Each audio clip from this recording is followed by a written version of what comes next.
delusional. The journey is through from getting into the body, getting clear mentally, allowing ourselves to feel. In other words, the teachings have always been there. Unless we become a child again, unless we enter this 7-year period and integrate it, we cannot enter a state of balance where everything is in even heaven. So that's the journey. So what's happening at the moment is that we are going through a profound evolutionary experience. But because it's inside out, backwards, and upside down, it looks to us, because we take the physical world as the causal point, it looks like there's something going on in the sun that's happening to us. No. It's something going on within us that is being reflected in our experience of the sun. The sun is starting to speak to us. We were told we would enter vibrational awareness around this time. Every 13,000 years, humanity does. It's a 13,000-year cycle. We are now entering vibrational awareness. The thing is, if we do not hear and be able to listen to the sun, and how does the sun speak to us? The geomagnetic field causes our memories to come up unconsciously, and we see all sorts of fear, anger, and grief outside of us. The fear, anger, and grief outside of us is the sun speaking to us. If we react to that, if we go into battle with these demons, we will destroy ourselves and people around us. The consequences of reflecting on nothing, to reflect is nothing, to project is massive. It's massive. So listening to the sun means, what is the sun? It's a reflection of my heart. That's all it is. Learn to speak the language of the heart, which is through felt perception. Felt perception. That's the language, that is the only language that can truly tell us what's going on, that can truly steer us in the right direction so that we can consciously respond to what's going on. So what the presence process does is it creates a conscious pathway back into the emotional body and gives us the tools that enable us to become our mother, our father, our brother, our sister, a fully integrated whole being that gives us an opportunity to return to holiness. It's not about making us happy. Happiness destroys us. Trying to feel good is only because we feel bad. Trying to be comfortable is only because we're uncomfortable. Trying to have it easy is only because it's so hard. We have to get away from running from that which is hard, because that which is hard is actually the condition of my own emotional body that I'm suppressing and sedating. So the work is to re-enter emotional body awareness, to enter felt perception, so that my heart can feel what's going on all the time. That's to enter love again, the love frequency, the evolving frequency. We're only consciously evolving when we're working from the causal point of our experience. A whole new order, a very different way of being erupts in a world that goes into that place as the causal point. Because where there is love, there is no law. It's a very different way of functioning. All justice in the world at the moment is revenge. All justice is revenge. If a man is taken for abusing a child and thrown in prison, that's revenge. That's not justice. There's no justice there. Because if you take that man who's abused that child and trace back to his childhood, you will find abuse imprinted there. Until we consciously awaken to this point of our experience, whatever we feel from the time we're born to 7 years old, whatever we feel, whether we like it or not, becomes our definition of what we think love is. If I'm bashed around as a child, I will look for a partner who will eventually bash me around. And I will push that person until they bash me around, because only when I get bashed around do I feel loved. Why? Because my definition of love is based on this dysfunctional pattern here. Based on that pattern here. So my job is to go into this place to release those dysfunctions. And by being my own parent, by being my own brother and sister, I will then create a definition of love that will be determined by how I behave towards myself.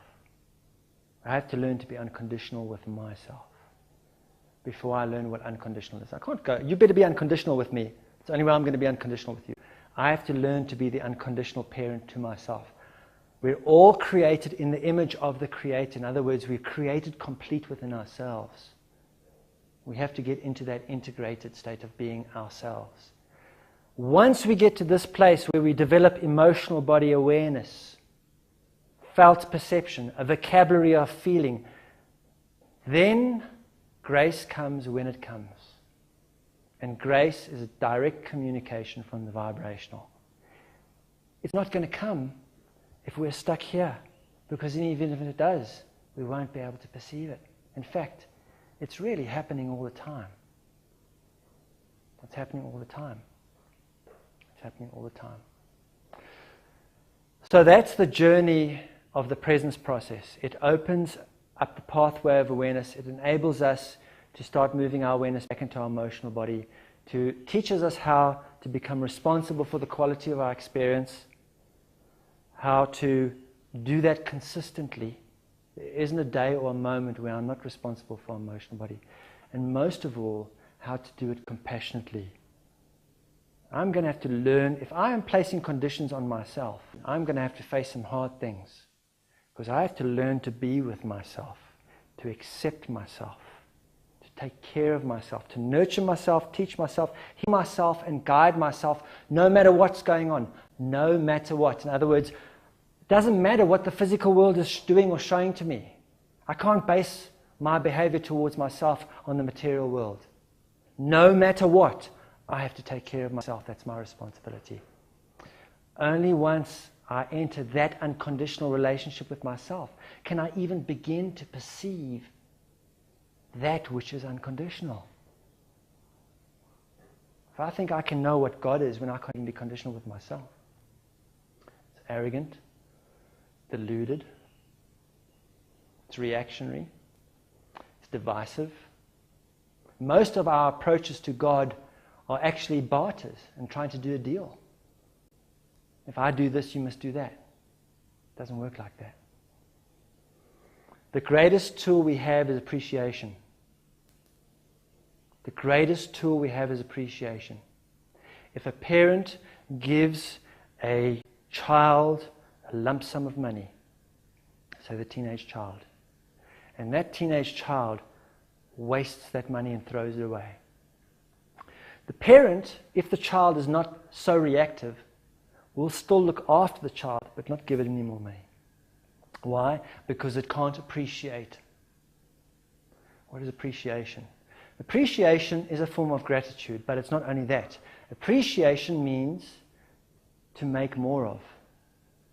When I have stocks and shares and they appreciate, it means they become more.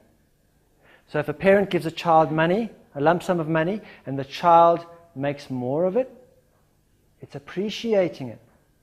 That parent will give that child more and more and more, and one day it will give the child everything. Why? Because it knows that whatever is given is appreciated. If we get given this life experience, no matter how it looks to us, and we run away from it, trying to find some spiritual path to rescue us from it, and we try and find all these things to make it different, and we have been given this vehicle, this mental body to navigate. This emotional body is such a powerful fuel. It can move us. That's where real movement is. Change the emotional body, your life moves. It's a source of movement. If I don't appreciate that and I run and look for something else, I might get taken care of, if I'm not that reactive that I even resist that. But I won't be given more. I won't be given more. But if I appreciate it, if I appreciate this, which I can only do when I come and settle in the moment, which means I need to go through my fear, anger, and grief and stop running away from it, and come into this moment, and I appreciate my life, it grows. It gets deeper. It gets deeper and deeper. Because actually, there is nowhere to go. There's just more of this. There's nowhere to go. There's no destination. There's just more of this. And if I can only get more of this, if I can allow myself to feel it and appreciate it through that feeling body, I will get more. And the great moreness of it is when I awaken to the vibrational awareness, which is my authentic self, what I really am. Immortal consciousness that has been going on forever and will go on forever. There's another saying, to be in the world, but not be of it. In other words, I have started on a mission as consciousness, which would take 13,000 years to grow a good garden. Good garden. All right? And what garden means is getting consciousness to move fully into the physical world and getting it anchored here. Once it's anchored, to then stay anchored here and move awareness back into the vibrational, to the source of anything. To stand in this world, this physical world, but to have consciousness of an immortal being. Not just thinking about it or believing it, but knowing it. That consciousness of the vibrational knows no order of difficulty. No order of difficulty. That which creates everything, what can be difficult for it?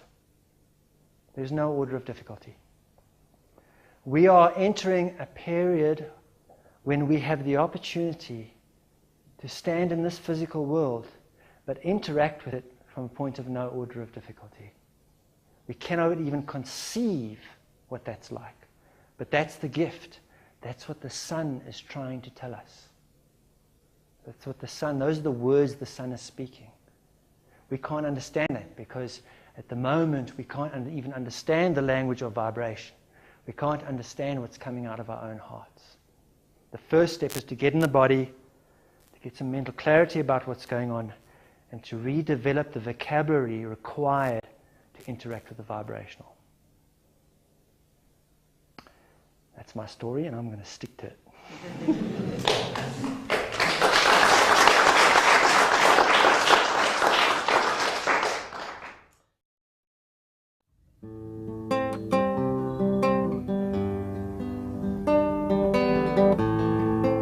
South African Michael Brown is the author of The Presence Process, a healing journey into present moment awareness.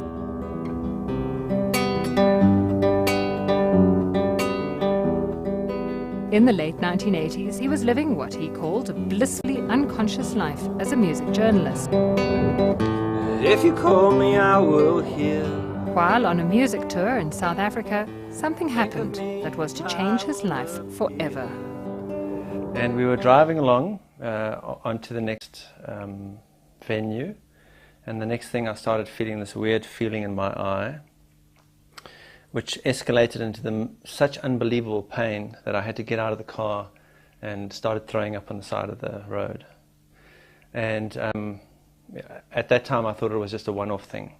I thought it was just, I didn't know what I thought, I can't even remember, but it was such excruciating pain. And then it continued to happen again and again and again.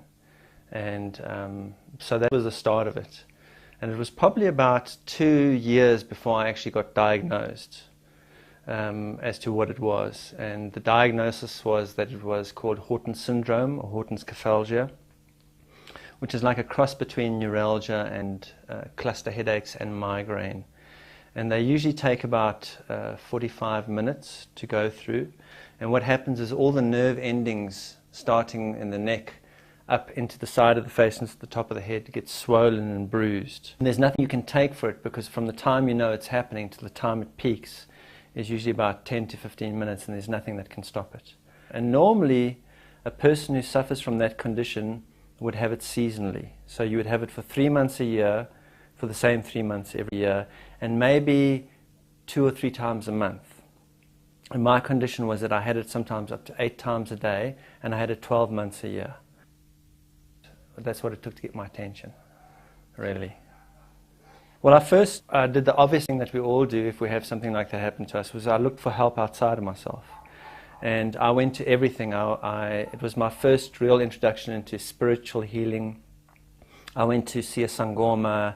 I had cortisone injections in my face. On Christmas Eve, I had my wisdom teeth extracted, thinking that it could be that.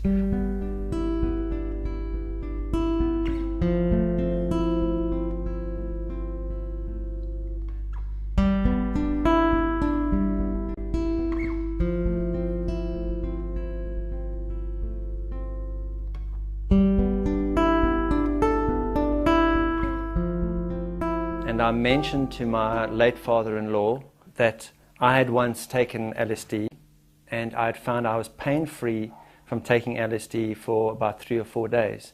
And he said that was interesting. There was a drug called a Sansert at the time, which had a gotamine in it, a derivative of LSD, and that was used as a pain remedy for nerve pains. So I was put on that, and the pain went away. And that lasted for a year, and then they stopped manufacturing that drug. And after I couldn't get that drug in my hand anymore, I realized I'd become addicted to that drug. It was not that it did anything to me, but I was addicted to the fact that this could help me. And I remember it was also just approaching Christmas in San Francisco when I couldn't get the drug in my hands. And it was the most terrible sinking feeling when I had my first attack again. By then I also realized that whenever I went to anyone to tell them what was going on with me, I knew more about it than them. I'd become the authority on my own condition. So it was pointless going to anyone because I knew more about, what I was going through. And I realized that I couldn't live with this. I either had to kill myself or I had to heal myself. One night I had a terrible night. I had about 8 attacks. At that time I was married to a woman called Sarah Prowl. And she had a gift voucher for a friend, a massage voucher. And I begged her, I said, please give it to me. I've got to have some care and attention to my body today. I'm in so much pain. So I got the massage voucher for her, and I went and had the massage. And it was such a bad massage that I came back and I said to Sarah, I could do a better massage with both my hands tied behind my back. And she said, well, why don't you? And so that week I enlisted in the San Francisco School of Massage.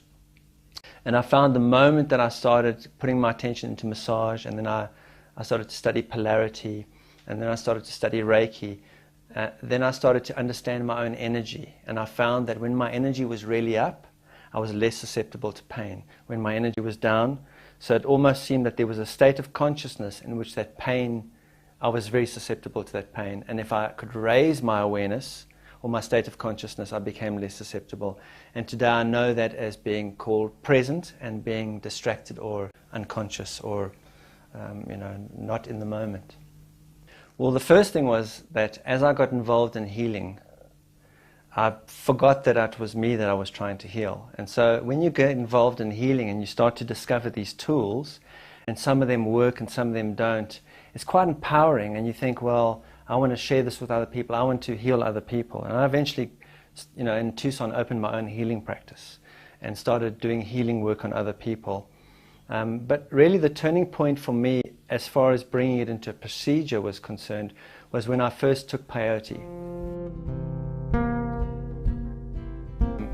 I had taken other types of drugs before in my life, and they'd always made me feel out of it.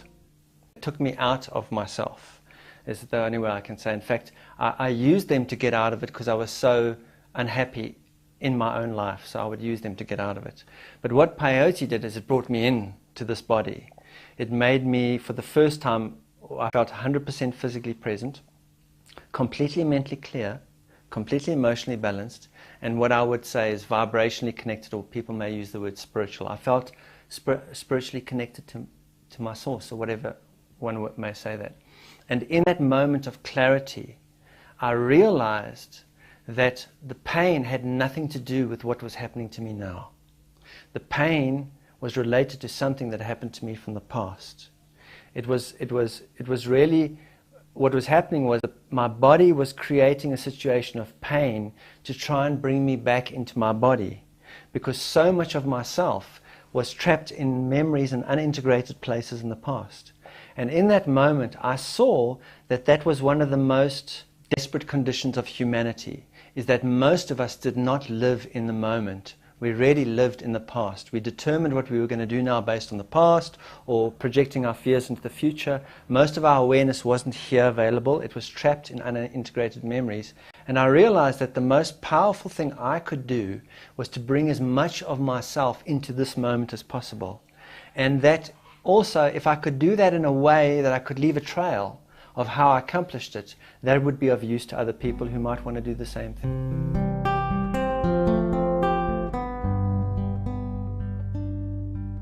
In that moment, sitting on the banks of a river which was actually called the Gila River, although it's spelled G-I-L-A, sitting on the banks of the Gila River, I realized that because I saw this in myself and I knew that I had no choice now but to bring myself present, that I could also do it as a way of service. I actually forgot about that intent. You know, what happened was that intent was so powerful that it drove me into all sorts of experiences, which I felt at the time I was going through them, that I was really just bumbling through experiences. But in hindsight, I see what I was doing was I was going to this person, that teacher, that ceremony, that shaman, and looking for what made me present. And so they would do things to me or show me things to do to myself. And I was specifically interested in what can I do to myself. That's why I like breathing. You know, I can breathe. No one has to breathe for me. And I liked Reiki because I can put my hands on myself. I liked anything I can do to myself. So I would try out anything. And then I would have a barometer of present moment awareness, which was the peyote experience. Does it bring me towards that space or does it not do that? And if it brought me towards that space, I kind of put it in my toolbox. And so I spent years collecting these tools, went to Mexico, went all over the place. And then I got to a point when I was on a beach in Mexico, I was sitting there, I was kind of not even focusing on this work, and I suddenly saw a process, more in a pathway of awareness of how we enter this world and how we get trapped in certain perceptual or emotional situations, but how we enter the world. And also, by seeing that pathway so clearly, I could see how you would need to tread that pathway in reverse to return to yourself. And I realized that I had all the tools. And it was a matter of actually putting together in a process that people could do no matter who they are, where they are, what lifestyle they're leading, and in a way that they could do it for themselves. And that's when I came back to South Africa and started putting the process together. And then going, who wants to play? You know, who wants to come and do it? I did a talk at which there were 90 people that came. I mainly did a talk about the tools of integration, about this experience of integration. And in that talk, which was about 3 hours, for about 10 minutes, I spoke about this process of becoming present. And I just put it in there. And 12 people came forward and said, that thing you mentioned about that process thing, what's that about? And so I started with them. And I said, okay, volunteer, we don't know what's going to happen. I know what the tools do to me, but let's see what it does if I put you through a 10-week process, focusing on these tools to bring you present and to bring your unintegrated memories up and teach you how to resolve them. It was really scary, especially when the first person finished, you know, because at the end of the 10 weeks, you want them to have something, you know. And what I realized was that this was not about destination consciousness, and nor was it about fixing anything. And what the process was a way to transform your behavior from reactive consciousness to response consciousness. Really, all the process does is to teach you how to begin taking responsibility for your own experience. And the consequences to that are eternal. When people were going through the procedure, everyone was having great insights and ahas and wow and all these things. But the real feedback came roughly 8 to 9 months after people had done the process. And I realized that there was an 8 to 9 month period, almost like a womb period, in which people had now transformed themselves from reacting to the world because of their suppressed discomfort, their fear, anger, and grief, which was motivating their behavior unconsciously. They went from reacting to the world to actually responding to it. And after many months of learning how to respond to it, their whole experience of life began to change. And really what happened is they entered a journey. And plus what I saw is that they would, after a few weeks or a month or so, go back into the process and have a completely different experience of it, because they were now entering it at a different point of awareness, and it meant something different to them. And then they would enter it again after a few months, and it would be like doing it the first time again. There's no ways I can really train people to do this. The universe trains you to do this sort of work. So either I was going to train a whole lot of facilitators, which I don't want to take the responsibility for, and also because they'll end up going and charging fortunes for this special process, or I find a way to put it in a book so that anyone can read the book. The book trains you, puts you through the process, and gives you an opportunity to do it as often as you want. And that took me about 3 years to get it into a book, into a format. And then of course getting it published, and that process again, also working with Connie Kellock of Namaste Publishing. She also helped me make it a bit more gentle, because I was quite hardcore, and am quite hardcore in approaching these things, but I wanted to make it available for everyone. So the initial process had to be really toned down, because when you are enabling people to bring up their unprocessed memories and emotional stuff, you have to do it in a really responsible, compassionate way. There is no way to say exactly what this process does for you, because in the book I have about 45 different fruits of the process. But basically what the process is about teaching someone to move their awareness to the causal point of their behavior, so they can take responsibility for their own experiences and move out of a state of blame, and that the world is happening to me. I'm radiating my state into the world, and to teach someone how to actually do that experientially. The rewarding thing for me is not really related to what this is doing for other people, because I can never really know what it's doing for other people. And I do see people going through powerful experiences, and I get emails every day from people I don't even know saying this has been life-saving, or it's put everything in perspective. I get emails from PhD psychologists going, at least now we have a model to work with that makes sense. I get all sorts of things. But these things, I don't really pay that much attention to those. What I pay attention to is, what has this done for my experience? And what it's done for me is it's taken me gradually out of operating from a point of fear, out of having my behavior driven by anger, out of having my behavior driven by grief, and enabling me really to move into what I call the trinity of what I aspire to accomplish in this life, which is integrity, intimacy, and authenticity. If I accomplish those things to my satisfaction in this life, it's a life well lived. And so that's what it's doing for me. It's allowing me to become more authentic, become really more of who I am, which means that I can honor who I am in each moment that I'm having. Okay, so if I'm feeling angry, I can honor that. I'm not going to suppress that. It's enabling me to become more intimate. In other words, when I'm with people, to actually be with them and not be triggered by what they're reflecting of my past, and then be distracted by that. And integrity is really about lining up my physical behavior with my mental behavior and my emotional behavior, to have them all reflect each other honestly. Now, for a lot of us in the world, we have physical behavior, but it doesn't really reflect our mental behavior. Because mentally I'm going, and I have these beliefs and stuff about the world, and I'm behaving differently physically. Or it doesn't reflect my emotional behavior. I'm really afraid, and I'm behaving as if I'm more brave. So that's where the integrity comes in. For me, integrity is the same word as structure. I'm the product of my own process, and it's still enabling me to grow. I still use the tools, and it's definitely giving me a life experience far more awesome, and I like the word groovy, than I could ever thought that I would have. And I'm still feeling the fruits of it every day. I'm on a journey. It's not a destination. It's really journey consciousness. One of the things that I figured out for myself is that if this intelligence we call God is an infinite being, then God realization is an infinite journey. And so I've given up this thing that there's a destination of enlightenment or something that I've got to get to.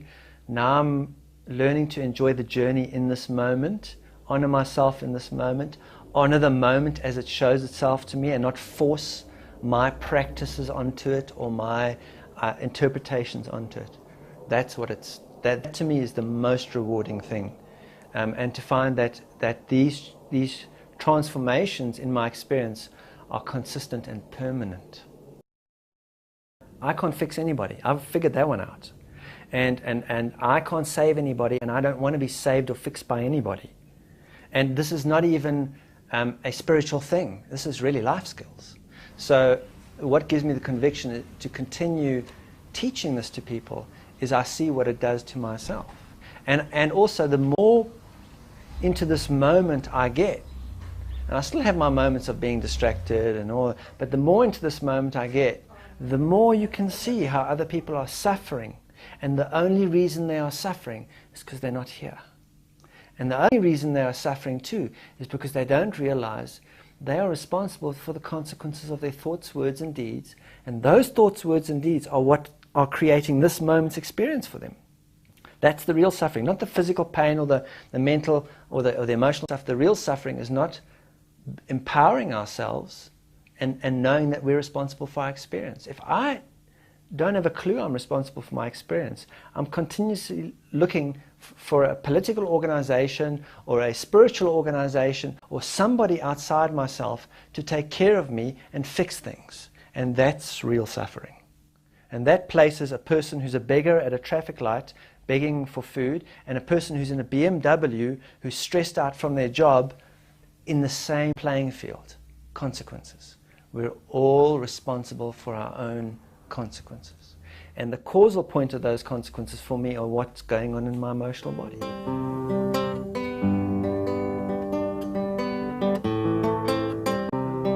Well, you know, guru means G, you are you. G, you are you. That's all it means. And that's really all any guru can teach you. But I think that a lot of people are looking for a guru or a master or something because they think it's the right thing to do spiritually, and also because they've never met one. And so if you've met a real one, then you would never think that I was such a thing. You'd never have that level of confusion.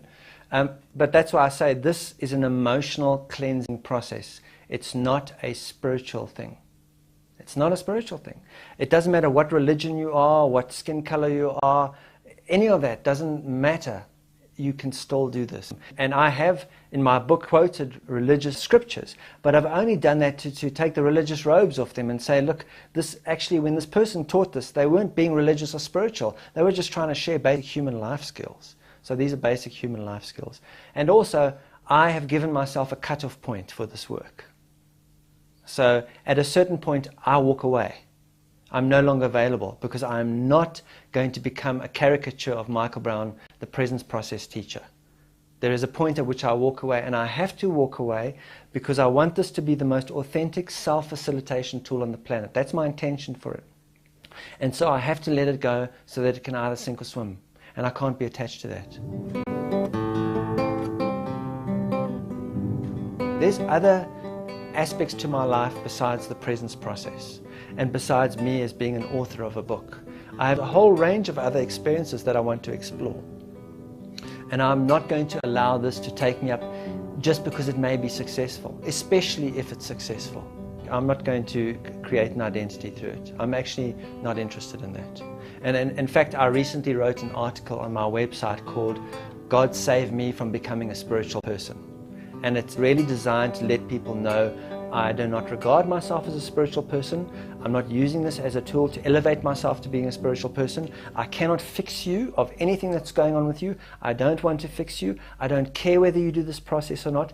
I cannot care. And the reason for the fact that I cannot and do not care is the fact that you can only succeed in emotional cleansing if you come to it out of your own will. If you come to it because you want to please someone else, or because you want to better your relationship with someone else, or you want to prove something to someone else, you will fail. Because the will that you need to face your own fear, anger, and grief has to come from your desire to do so, not from your desire to do it for somebody else. I have absolute faith that the people that are going to do this process will be drawn to it. They will find the book whether I stand up and talk about it or not. They will get to it.